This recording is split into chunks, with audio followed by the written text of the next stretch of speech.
आज कौन मन दुखर छिड़ाई कथा कौन 10 टका दरकार मते कौनटे 10 टका दरकार कुरकुरी आनी खाइबू आ नाही मु रोल खाइबी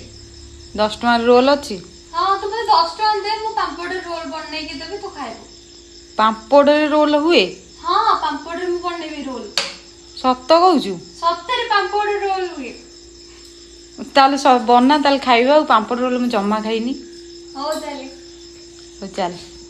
तो एबे हमें स्टफिंग बनैबा तो मु किछि सिझा आलू गाजर बीट एंड पनीर नै जाइछि पनीरटा ऑप्शनल अछि भलो फ्लेवर पई मेटी किछि मक्का नै जाइछि एंड किछि धनिया पत्र आ किछि कंचा लंका नै जाइछि तो एबे हमें किछि गुंड मसला पकेइबा जेमिति कि धनिया गुंड जीरा गुंड काश्मीरी चिली लूण मरीच गुंड ब्लैक सॉल्ट आ किछि हळदी तो एबे हमें एटो केमति मिक्स करबा जेमति एग्जाम पूर्व नोट मिक्स करूचे मु भूली जाइथिली चाट मसला पकेइबा पई तबे पांपड़टे किछि पानी रे रखिबा तो एबे हमें स्टफिंग दबा आउ हां स्टफिंग अधिक देले पांपड़ भी गइबो भाई मो कैपेसिटी एति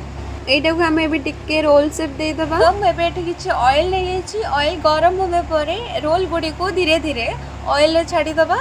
एबे गोल्डन ब्राउन हेबा पर्यंत टिके वेट करबा को पड़िबो एबे मु सब रोल को बाहर कर नेछि तो एबे हम रेडी हेछि पांपड़ रोल एबे एटा उटिया टेस्ट करनबा देखिबा केमती कोन हेछि तो एटा को खाइबा पर यार टेस्ट तो वाओ यार माने मु एक्सपेक्ट बाहर थिला जदि आपण मानको रेसिपी भल लागितै मते निश्चित कमेंट्स मधर जणैबे रहिले जय जगन्नाथ।